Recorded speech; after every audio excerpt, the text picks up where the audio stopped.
제가 예전에 감명 깊게 봤는 영화가 멜 깁슨이 주연했던 브레이브 하트가 있습니다. 아마 많이 봤을 건데 저는 그때 그게 참 굉장히 저한테는 감동이었습니다. 그 영화에 그는 스코틀랜드이면서 그 땅 지배자인 이 영국과 맞서서 스코틀랜드 해방을 위해 싸우다가 결국 붙잡혀서 죽게 됩니다. 윌리엄 웰레스라는 실존 인물을 배경으로 해서 트루 스토리를 만들었던 그러한 영화였습니다. 그는 그가 사랑하는 아내가 영국군에게 무참하게 죽는 것을 보면서 그는 분연히 일어나게 되고, 그리고 스코틀랜드 해방과 자유를 위해서 앞장서 싸우다가 마지막에 속임수에 걸려서 사형을 당하게 됩니다. 그러나 그가 죽음을 통해서 수많은 사람들이 그를 기억하게 되었고, 결국 이 일을 통해서 스코틀랜드가 해방되게 되었습니다. 이 영화가 감동적인 그런 이유가 뭐냐면은 인간의 자유가 얼마나 소중하다는 것, 그 자유를 얻기 위해서는 얼마나 큰 대가를 지불해야 된다는 것을 깨닫게 하는 그런 영화였었습니다. 자유를 잃은 사람들에게 자유의 가치는 무엇보다도 소중한 것입니다. 요즘 한국의 다큐멘터리 영화 건국전쟁이 관객이 100만이 넘었다는 그러한 기사를 보았습니다. 이 영화에는 건국 대통령 이승만을 재조명하는 그러한 영화라고 합니다. 사람들에게 누구든지 공로가 있고, 그리고 또한 과실이 있습니다. 지금이나마 그에게 어떤 공로가 있었다는 것을 재조명된다고 하는 것은 다행한 일이라 그렇게 생각합니다. 더 미션이라는 그러한 이 신문에 이승만 대통령에 대한 이야기가 나와 있는데, 그는 1899년 한성 감옥에서 5년 8개월 동안 감옥살이할 때 그곳에서 예수님을 영접했다고 그랬습니다. 그리고 그가 가장 애송했던 그런 성경 구절이 뭐냐면 갈라디아서 5장 1절의 말씀입니다. 그 말씀이 그리스도께서 우리를 자유롭게 하려고 자유를 주셨으니 그러므로 굳건하게 서서 다시는 종의 멍에를 매지 말라. 이 말씀을 그가 그렇게 애송을 했다는 그런 말씀입니다. 그는 한성 감옥소에서 기독교 신앙으로 그 자신들이 더욱더 성화되어가는 그러한 과정에서 한국 백성들을 기독교로 교화시키는 것이 이 지금 한국의 가장 급선무라 그렇게 생각을 했다고 합니다. 그는 멸망지경에 도달한 대한제국이 부흥해서 미국이나 그리고 또한 영국과 같은 1등 국가가 되기 위해서는 기독교를 받아들여야 된다, 이것을 믿었다고 하는 것입니다. 참 한국이 하나님의 복을 받는 게 보면은 애국가를 보더라도 하나님이 보호하사 우리나라 만세, 참 기가 막힌 그러한 일인 것이, 어떻게 불교 국가였었고 무교가 많았던 미신이 많던 그러한 나라에 한 나라의 국가가 이렇게 정해지는 것인지 모르는 것이죠. 그는 예수를 영접하고 나서 평생을 성경과 기도로 살았다고 합니다.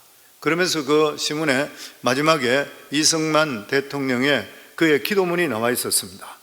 이렇게 적혀 있었습니다. 이제 저의 1000명이 다하여 가매 아버지께서 저에게 주셨던 사명을 감당치 못하겠나이다. 몸과 마음이 너무 늙어버렸습니다. 바라옵건대 우리 민족의 앞날에 주님의 은총과 축복이 함께 없어서 우리 민족을 오직 주님께 맡기고 가겠습니다. 우리 민족이 굳세게 서서 국방에서나 경제에서나 다시는 종의 멍에를 매지 않게 하여 주시옵소서. 그의 소원이 무엇이냐면은 다시는 이렇게 가난하고 이렇게 힘든 나라, 이런 종의 먹이를 매는 그러한 나라가 되지 않게 하옵소서 소원이었던 것이요. 만약 우리가 하나님께 가장 원하는 것을 적으시라 그러면 하나님께서 무엇이라 하겠습니까? 저는 아마 하나님께서 가장 원하는 것이 우리들의 구원이라 적을 것이라 믿습니다. 그만큼 하나님께서는 우리 인간의 구원이 가장 중요하고 긴급한 것이에요. 예수님이 이 세상에 오신 것은 죄의 사슬에 묶여서 노예살이, 죄의 노예살이 하고 있고 사탄의 노예로 있는 우리들을 해방하기 위해서 이 세상에 오셨습니다. 하나님의 가장 위대한 구원의 사건은 십자가에서 이루어 주셨습니다. 그런데 예수님이 십자가에 죽으시기 전에 이미 예수님이 살아계실 그때에 구원의 능력이 나타나고 있었습니다. 예수님의 제자들이 복음을 전하는 곳에는 이미 사탄이 굴복하고 수많은 사람들이 하나님께로 돌아오는 일들이 일어나고 있었습니다.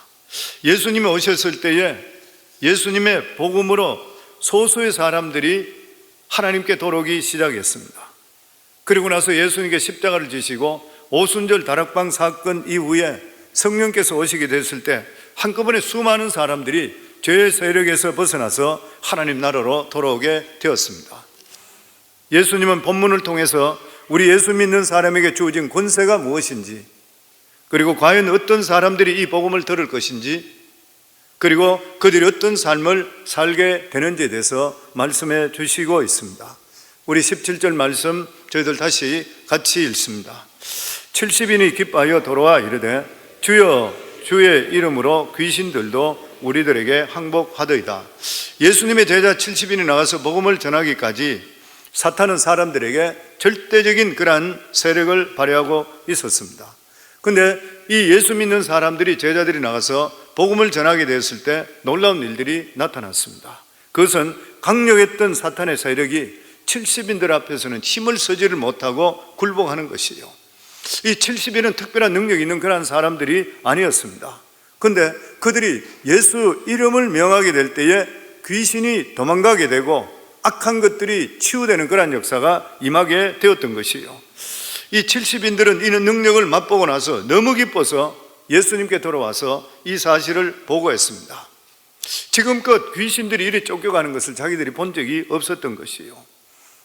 사람들이 귀신이 들어가게 되면 점점 악화되게 되어 있는 것입니다. 그런데 70인들로 통해서 이 사탄의 세력이 허물어지는 것이에요. 그럼 어떻게 해야지 사탄의 세력이 약해지는 것인가? 사탄의 세력은 두 가지 힘에 대해서 반비례합니다. 첫 번째가 뭐냐면은 하나님의 말씀의 능력입니다. 하나님 말씀이 강하게 선포될수록 사탄은 힘을 잃게 되어 있습니다. 히브리 4장 12절에 보면 하나님 말씀은 살았고 활력이 있어 좌우의 날선 어떤 검보다도 예리하여 혼과 연과 및 관절과 골수를 찔러 쪼개기까지 하며 또 마음의 생각과 뜻을 판단하나니. 말씀이 살았다는 게 뭐예요? 생명이 있다는 겁니다. 생명이 있다는 것이 뭐예요? 살아 움직이는 것이에요. 하나님 말씀이 들어가게 되면 반드시 생명의 역사가 나타나게 되어 있는 것입니다. 그런데 성경은 이 말씀이 곧 누구냐면 예수님이라고 그랬습니다. 요한복음 1장 14절에 보면 말씀이 육신이 되어 우리 가운데 거하심에 우리가 그 영광을 보니 아버지의 독생자의 영광이요 은혜와 진리가 충만하더라. 왜 예수님을 생명이라고 그래요? 예수님은 창조주시잖아요. 창조주 하나님이시기 때문에 예수 안에 있을 때에 우리 삶에 재창조의 역사가 임하게 되어 있다고 하는 것입니다. 예수 안에 있게 되면 살아있게 돼요. 예수 안에 있게 될 때 우리 삶이 새롭게 되게 되어 있다고 하는 것입니다. 예수 안에 들어오는 사람마다 놀라운 역사가 우리 속에 시작되게 되어 있는 것이에요. 성도님, 기독교의 이 능력의 힘이 어디서 나온지 아십니까? 예수 믿고 새롭게 태어나서 변화된 삶인 거예요. 저 사람이 예전에 저렇지 않았는데 예수 믿고나 저 사람이 완전히 바뀌는 거예요. 새로운 사람이 되는 것이죠. 우리 예수 믿는 삶의 능력은 변화의 삶입니다. 교회를 수십 년 동안 다니는데도 불구하고 내 삶에 변화가 없다 그러면 그 사람은 가짜인 것이에요. 하나님의 살아계신 능력이 들어왔는데 어떻게 예전과 같이 살아갈 수 있어요? 어떻게 같은 관점을 보고 살아갈 수 있어요? 예수가 우리 속에 들어오게 되면 우리의 생각과 우리의 관점은 다 바뀌게 되어 있는 것이죠. 아멘. 그래서 고린도후서 5장 17절에 보면 그런즉 누구든지 그리스도 안에 있으면 새로운 피조물이라 이전 것은 지나갔으니 보라 새 것이 되었도다. 그래서 하나님 말씀의 능력이 선포될 때는 전반적으로 사탄의 세력은 힘을 잃게 되고 약화되게 되어 있는 것입니다. 그리고 두 번째가 바로 사람의 믿음입니다. 사람들의 마음속에 하나님의 믿음이 없어지면 없어질수록 사탄은 더 악랄하게 사람을 지배합니다. 그런데 사람이 미신을 떨쳐버리고 하나님을 강하게 의지하면 의지할수록 사탄의 힘은 잃어버리게 되어 있는 것입니다. 70인들이 예수님의 이름으로 복음을 들고 나갈 때에 그들이 병이 치료되고 귀신이 굴복하는 것을 체험했습니다. 이것은 모두 다 예수님이 주시는 능력이었습니다. 그래서 우리가 바른 복음을 들고 나갈 때에 하나님께서 오늘도 우리에게 이러한 능력을 주신다고 믿으셔야 돼요. 예수님은 어제나 오늘이나 영원토록 동일하신 것이요. 아멘. 사람이 귀신이 들렸다는 것은 정신이 온전치 못하다는 것이요. 사람이 정신이 온전치 못하게 되면 본인뿐만 아니라 주위 사람도 모두 고통스럽고 온 식구들도 고통을 받게 됩니다. 제가 목회 우리 교회 초창기에 보면 청년 중에 한 사람이 기도원에 올라갔다 귀신 들려가 내려왔어요. 귀신 들려가 내려와서 그 가정에서 감당을 못하게 돼요. 귀신이 들리게 되면 힘이 엄청스럽게 세잖아요. 눈이 돌아가고 소리를 지르고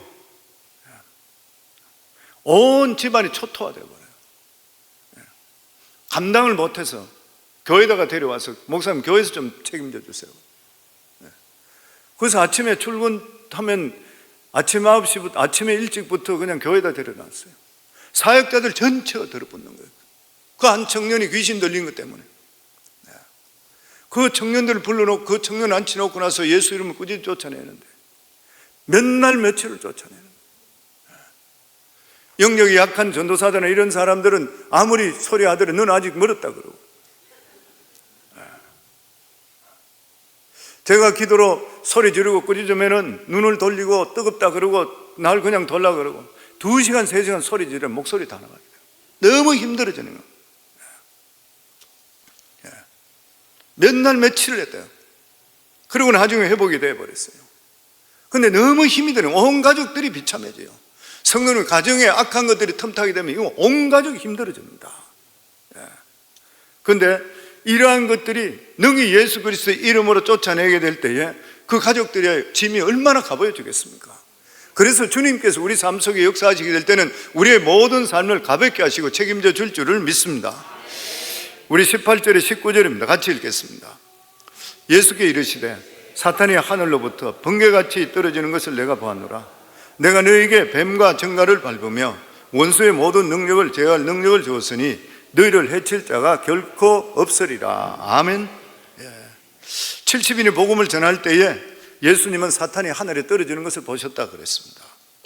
여기 사탄이 하늘에 떨어졌다는 뜻이 무엇인 것이요? 우선 이 사탄이 하늘에 있다는 것은 하나님 보좌 앞에 늘 있다는 뜻은 아닌 것이죠. 욥기에 보면은 아마 사탄도 하나님 앞에 성도들의 죄를 참수하는 그런 일을 했을 것 같아요. 그러나 사탄은 하나님 앞에 지속적으로 있을 수가 없는 것입니다. 그 대신에 이 세상의 하늘을 지배합니다. 그래서 성경을 보면 공중권세 잡은 자라 그랬습니다. 여기서 공중권세 잡은 자는 뭐냐면은 이 세상의 배후를 조정하는 자라. 이 세상의 배후에 조정하는 자라.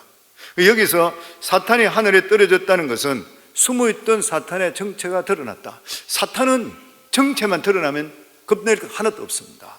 정체를 드러내지 않고 사람 속에 들어가서 짐승 속에 들어가서 괴롭히기 때문에 문제인 것이요. 그러니까 모든 배후에 조정하던 사탄의 세력이 드러나게 되었는 것이요. 그러니까 사람이 귀신 들린 것도 사람이 미치는 것도 사탄이 배후에서 조정했던 것입니다. 그러니까 모든 악한 죄의 뒤에는 사탄의 세력이 있는 것입니다. 사탄은 이 세상에 가장 권세 있는 그런 존재인 것입니다. 그런데 제자들의 증거만으로도 사탄의 힘은 급격하게 이뤄지고 땅에 떨어졌습니다. 마치 하늘에서 별똥이 떨어진 것 같이 힘을 잃게 되었습니다. 복음이 증거되는 데는 사탄이 숨어 있을 수가 없게 되는 것이요. 교회에서도 복음이 만약에 강하게 증거되지 않게 되면 별것 아닌 세력들이 일어나게 되어 있습니다. 그러나 하나님의 말씀이 바로 증거되게 될 때에 세력들은 힘을 잃게 되고 본 위치로 돌아가게 되는 것입니다. 그러나 궁극적으로 사탄의 세력의 힘을 잃게 되는 것은 예수 그리스도께서 십자가를 지실 때부터인 것이요. 예수님이 십자가를 지심을 통해 사탄은 사람을 지배할 수 있는 모든 자격을 잃어버리고 말았습니다. 왜냐하면 예수님께서 죄에 대해서 승리하셨기 때문인 것이요. 그래서 70인이 복음을 전파할 때에 사탄의 주인은 흔들리게 되었고 그 세력은 추락하게 되었던 것입니다. 복음이 증거되면 증거될수록 마귀는 힘을 잃게 되어 있는 것입니다. 그러면서 예수님께 특별히 주의를 주시는 말씀이 있습니다. 우리 20절입니다. 같이 읽겠습니다. 그러나 귀신들이 너에게 항복한 것으로 기뻐하지 말고 너희 이름이 하늘에 기록된 것으로 기뻐하라 하시니라. 예수님의 제자 중에서도 진정으로 죄 용서를 받지 못하고 능력만 받은 사람들이 있어요. 오늘날도 마찬가지입니다. 가룟유다 같은 그런 사람들은 예수를 그때에 예수님으로부터 능력을 받았어요. 그도 나가서 복음을 전가했었어요. 그러니까 다른 사람들을 구원시키고 귀신 들린 자를 고쳤습니다. 그러나 그는 정작 예수를 믿지 않았던 거예요. 그래서 마태복음에 나오는 대로 주여 주여 하는 자마다 천국 가는 자가 아니라는 것이요. 우리가 이 세상에서 하나님의 일 많이 하는 것을 굉장히 중요하게 생각합니다. 그러나 결정적으로 중요한 것은 뭐냐면 내가 진짜 구원받아서 내 이름이 하나님의 생명록에 기록되어 있냐는 거예요. 많은 사람들이 하나님 관계는 소홀히 하고 일에 빠져서 마치 노예와 같은 그러한 심정으로 일하는 사람들이 많이 있습니다. 하나님은 우리가 구원받기 위해서 많은 일을 하는 것을 기뻐하지를 않는 것이요, 우리가 하나님의 일을 하는 것은 구원받았기 때문에 하나님의 은혜에 감사해서 하는 것이요. 만약 어떤 사람들이 지옥에 갈까 두려워서 내 살아가는 삶이 하나님의 일을 하고 내가 이거라도 해야 되고 오늘날도 새벽기도 나와야 되고 주일도 섬겨야 되고 11조 해야 된다 그러면 그 사람은 노예인 것이요, 노예인 것입니다. 우리들이 주일날 나오고 우리가 하나님께 나와 봉사하고 우리가 하나님께 물질을 드리고 이런 것들은 하나님께서 우리에게 베풀어 주신 은혜를 만분의 1도 갚을 수 없기 때문에 우리가 가진 걸 하나님께 드리는 것이요. 당연히 하나님이 주신 자녀이기 때문에 우리는 기쁨으로 일을 하는 것입니다. 우리 인간에게 하나님이 주신 최고의 선물이 뭐예요? 구원의 진리를 듣는 것입니다. 이 진리는 우리에서 죄에서 구원해 주실 뿐만 아니라 가장 귀한 하나님의 아들이 되는 것이고 자녀가 되는 것이요. 그래서 우리 삶에 바른 복음을 받는다는 만큼 더 귀한 축복은 없는 것입니다. 그러나 예수님은 이 귀한 진리는 모든 사람의 것이 아니라 그랬어요. 우리 21절 같이 읽습니다. 그때 예수께서 성령으로 기뻐하시며 이르시되 천재 주제신 아버지여, 이것을 지혜롭고 설기 있는 자들에게는 숨기시고 어린아이들에게는 나타내심을 감사하나이다. 옳소이다. 이렇게 된 것이 아버지의 뜻이니라. 여기서 성령으로 기뻐하시라는 말은 예수님은 인간적으로는 기뻐할 수 없는 그런 상황이라는 것이요, 그런데도 불구하고 하나님의 뜻이 이루어지는 것을 보고 기뻐한다는 그런 뜻입니다. 무슨 말이에요? 예수님께서 갈릴리의 복음을 그렇게 전가했는데도 불구하고 사역이 보잘것이 없었습니다. 인간적으로 볼 때 갈릴리 사역은 실망할 것이에요. 사람들이 다 받아들이지 않았던 것이에요. 예수님은 갈릴리 사람들을 향하여 열정과 그리고 능력을 많이 나타냈는데도 불구하고 믿는 자들이 적었습니다. 그럼에도 불구하고 예수님이 성령을 통해서 기뻐한다는 그 이유가 뭐냐면은 이런 가운데서도 하나님께서 구원하실 자들은 다 구원한다는 것을 믿었기 때문인 것이요. 그렇다면은 예수 믿지 않고 버림받은 수많은 사람은 어떻게 될 것이에요? 그들은 스스로 지혜 있고 똑똑하다 그랬습니다. 그래서 그들은 구원의 진리를 받아들이지를 못했어요. 다시 말해서 하나님이 모든 사람을 다 구원해야 될 의무가 있는 것은 아닌 것이요, 우리 모두 다는 죄로 말미암아 영원히 죽을 수밖에 없습니다. 다 떠내려가고 있는, 물에 빠져서 다 떠내려가는데 그 중에서 하나님께서 택할 수 있는 자들 택해서 건져주시는 것이요, 하나님은 구원의 가치를 모르고 구원받는 것을 싫어하는 자를 억지로 구원하시지는 않는 것입니다. 하나님께서 우리 인간을 구원하시는 것은 구원 자체의 목적이 있는 것이 아닙니다. 오로지 하나님만 의지하고 하나님께 영광을 돌려드리는 사람들을 되찾기 위해서요. 그런데 하나님께 영광 돌리기를 싫어하고 여전히 자기가 지혜 있고 자기가 똑똑하다고 생각하는 사람 구원받지 못하는 것이요. 우리 인간이 죄로 타락하기 전에 완전한 모습은 하나님께 철저하게 의존하는 모습입니다. 선악과를 왜 두셨습니까? 철저하게 의존하라는 것이잖아요. 하지 말라 그러면 하지 마는 것이요. 보면 마치 천사들이 모든 것을 하나님의 뜻에 따라서 움직이며 자기 것이 없는 그런 순종하는 자세, 이것이 우리 믿음의 사람의 완전한 자세예요. 그런데 죄로 하여금 죄 때문에 우리 자신들을 주장하기 시작했습니다. 자기가 하나님같이 되기를 원했던 거예요. 그래서 하나님과 우리 관계가 막혀버린 것입니다. 하나님이 인간을 구원하면서 요구하는 조건이 단 하나, 그것이 무엇이에요? 네 생각과 네 고집을 버리고 철저하게 하나님 뜻에 복종하라는 것이에요. 이것이 구원의 조건입니다. 여기서 지혜롭고 슬기롭다는 자는 하나님의 구원을 자기 머리로만 이해한다는 거예요. 사람들이. 우리가 하나님의 구원을 머리로만 이해하려고 하면 절대로 하나님 말씀, 하나님의 진리를 받아들일 수 없습니다. 그 이유는 뭐냐면은 하나님의 말씀 능력은 이 절대로 이해가 받아들일 수 있는 것이 아니기 때문인 것이에요. 인간이 가지고 있는 그러한 지혜는 세상의 삶에 유익은 줄 수 있지만 하나님의 진리를 이해할 수 있는 능력이 없습니다. 그래서 고린도전서 1장 26절로부터 보면 이런 말씀이 있잖아요. 형제들아, 너희를 부르심을 보라. 육체를 따라 지혜로운 자가 많지 아니하며 능한 자가 많지 아니하며 문벌 좋은 자가 많지 아니하도다. 물론 사람들이 보면 별 볼 일 없는 사람이라는 거예요. 그러나 하나님께서 세상에 미련한 것들을 택하사 지혜 있는 자들을 부끄럽게 하려 하시고 세상에 약한 것들을 택하사 강한 것들을 부끄럽게 하려 하시며 하나님께 세상에 천한 것들과 멸시받는 것들과 없는 것들을 택하사 있는 것들을 폐하려 하시나니 이는 아무 육체도 하나님 앞에서 자랑하지 못하게 하려 하심이라. 하나님께 부르신 사람들을 보면은 지혜와 능력과 문벌 좋은 사람을 택하지 않고 오히려 미련한 사람, 약한 사람, 천한 사람, 무지한 사람을 택하셨다 말씀합니다. 하나님께서 이렇게 약한 사람을 택하셔서 하나님 백성 삼은 이유를 두 가지로 말씀하셨어요. 이 말씀에 고린도전서에. 첫 번째가 뭐냐면 하나님 자신의 지혜와 능력 그리고 자신의 힘을 자랑하는 사람들을 부끄럽게 하기 위해서 택했다는 거예요. 별 볼 일 없는 사람 택해서 능력을 주셔서 똑똑하고 지혜롭다는 사람을 부끄럽게 만든다는 거예요. 그래서 성령, 우리 삶이 하나님 말씀으로 충만하고 성령으로 충만할 때는 이 세상에 어떤 지혜 있는 사람보다도 지혜롭게 만들어 주시는 거예요. 진짜 신앙생활하면 느끼게 되는 것입니다. 다른 하나는 뭐냐면은 구원받은 사람들이 하나님 앞에서 자랑하지 못하게 하려 합니다. 오직 하나님의 주시는 은혜 때문에 구원받은 것을 자랑하게 하려 하심이라. 아멘. 예수님의 택하신 12제자를 보면 이 말씀이 무슨 뜻인지 알 수 있게 되는 것이요. 하나님께 택해서 했던 사람은 한결같이 보통 사람들입니다. 그래서 하나님의 진리를 머리로 이해하는 사람들은 모두 다 실패하게 되는 것이죠. 그래서 하나님의 진리는 이해되는 것이 아니라 믿어야 되는 것이요. 그러면 하나님의 진리를 옳다는 것을 어떻게 우리가 믿을 수 있습니까? 성령의 능력입니다.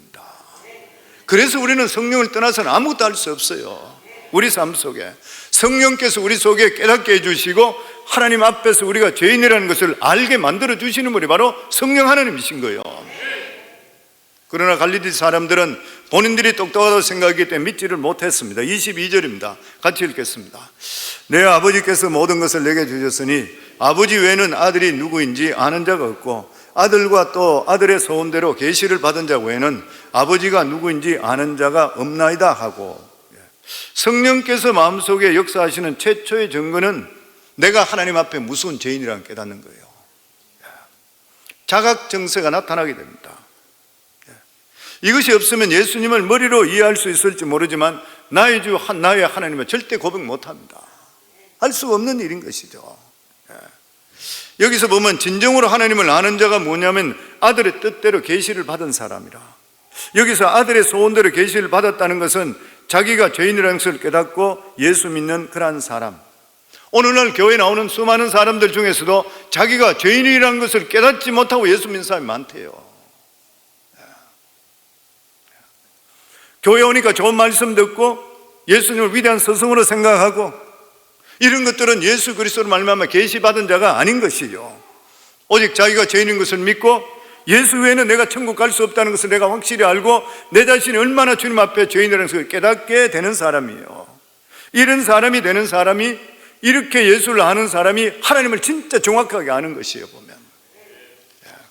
그리고 이렇게 하나님을 정확히 알고 예수 그리스도가 누군지 알게 되는 그런 사람은 하나님을 대할 때 스스럼이 없습니다. 왜냐하면 우리의 부족함을 보는 것이 아니라 하나님께서는 예수 그리스도의 보혈의 공로를 통해 우리를 건져주셨고 자기 아들까지 죽이심까지 우리를 사랑해 주신다는 걸 믿기 때문에 주님 앞에 당당할 수 있게 되는 거예요, 보면. 마지막으로 23절 24절입니다. 같이 읽겠습니다. 제자들을 돌아보시며 조용히 이르시되 너희가 보는 것을 보는 눈은 복이 있도다. 내가 너희에게 말하노니 많은 선지자와 임금이 너희가 보는 바를 보고자 하였으되 보지 못하였으며 너희가 듣는 바를 듣고자 하였으되 듣지 못하였느니라. 예수님이 이 세상에 오신 것은 인류 역사상 가장 위대한 사건이죠. 죄에서 우리를 생명을 주시기 위해서 이 세상에 오셨습니다. 오늘 여기 말씀 보면 많은 선지자라 그랬습니다. 구약에 수많은 성경을 기록했던, 예언했던 그런 선지자들, 그리고 여기 왕들이라 그랬습니다. 이 사람들은 의롭게 통치했던 그런 사람들이고 의롭게 살려고 애를 썼던 그런 왕들입니다. 그들은 그렇게도 애를 쓰고 바로 살려고 했는데도 불구하고 노력했지만 예수님을 보지 못했던 것이요. 그런 기다릴 수밖에 없었던 것이요. 그런데 이제 인류의 모든 짐을 다 지시며 하나님의 아들이 이 세상에 오셔서 복음의 말씀을 전하는 것을 제자들이 눈으로 보고 있는 거예요, 지금. 그리고 여기 말씀이 그렇잖아요. 내가 너희에게 말하노니 많은 선지자와 임금이 너희가 보는 바를 보고자 하였으되 너희가 원하는 이 예수 그리스도 주님을, 하나님을 보기를 그렇게 원했지만 보지 못했지만 너희가 듣는 바를 듣고자 하되 듣지 못하였다. 그렇지만 너희들은 보고 있다는 거예요. 성도님들, 수많은 사람들이 예수를 만나고자 할 때 만나지 못했는데 우리들은 무슨 은혜인지 하나님께서 예수 알게 하시고 은혜 속에 살게 만들어 주셨는 것이요. 지금까지는 죄와 어둠의 불행한 시대였지만 예수 그리스도로 말미암아 이제는 의와 영광의 시대에 우리는 살고 있는 것입니다. 이제는 누구든지 예수 그리스도 이름만 부르기만 하면 죄에서 구원받게 되고 어려운 삶을 살게 되어 있는 것이요. 로마 10장 13절에 보면 누구든지 주의 이름을 부르는 자는 구원을 받으리라. 아멘. 구원 다 받으셨죠? 그런데 전하는 자가 없으면 믿는 역사가 안 나타난대요. 로마 10장 14절부터 15절 우리 같이 읽겠습니다. 이것은 그런즉 그들이 믿지 아니하는 일을 어찌 부르리요? 듣지도 못한 일을 어찌 믿으리요? 전파하는 자가 없이 어찌 들으리요?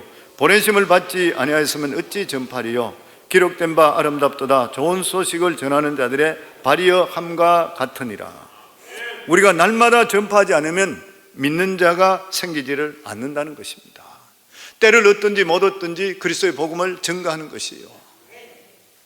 18세기에 미국의 부흥의 아버지라 불렀던, 영국 전체를 변화시켰던 사람 또한 조지 위필드, 그는 초인적인 설교를 한 사람입니다.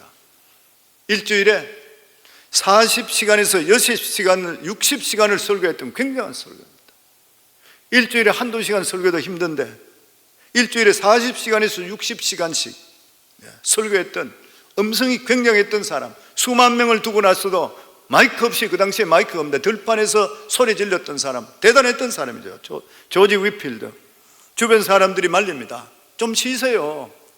그러다가 죽으면 어떡합니까? 그랬을 때 조지 위필드는 계속적으로 열정적으로 말씀을 하고 그렇게 하는 사람들한테 이야기했던 말이 이런 말을 했습니다. 나는 녹이 썰어 없어지기보다는 달가 없어지기를 원한다. 성도님, 우리 삶이 이래야 되지 않겠습니까? 적당히 그냥 살다가 길게 오래 이래 살고 이렇게 하는 거, 나이가 들고 오래 들어가 질질 끌면서 녹이 서는 것보다는 달가서 하나님 뜻 가운데 사는 것. 정말 그는 불꽃같이 살다가 56세에 죽었습니다. 하나님은 오늘날도 복음 전파를 위해서 사람들을 끊임없이 보내는 것이요. 누구를 보내는 것이요? 지상의 교회를 보냅니다. 지상의 교회가 누구예요? 우리들이잖아요. 우리들, 구원받은 하나님의 백성인 것입니다. 우리 인생이 그렇게 긴 것이 아닌 것이요. 자기 우리들에게 예수 그리스도 믿고 목숨을 연장시켜주는 그러한 이유가 뭐냐면 우리들에게 복음을 전가하기 위해서인 것입니다.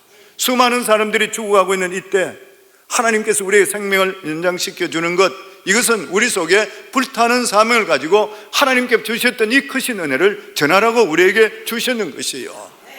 사랑하는 성도님들, 예수 믿은 것이 확실하시고 우리가 믿는 천국이 확실하다면 우리 성도님 모두 다 때를 얻든지 못 얻든지 복음을 전할 수 있어야 되는 것이고, 우리들 살아가는 모든 삶이 주님이 나의 주인 되시고 그리고 나의 모든 책임 되신 걸 믿으시고 뿐만 아니라 내 삶의 초점이 주님께 다 맞춰줄 수 있기를 주의 이름으로 축원합니다. 그렇게 하기 위해서는 우리 삶이 말씀으로 충만하셔야 돼요. 그리고 복음의 능력이 있다는 것을 믿으셔야 되는 것이요, 이 말씀의 충만과 복음의 능력이 있다는 걸 믿고 우리 삶을 승리하시고 오늘도 복된 삶이 될 수 있기를 주의 이름으로 축원합니다.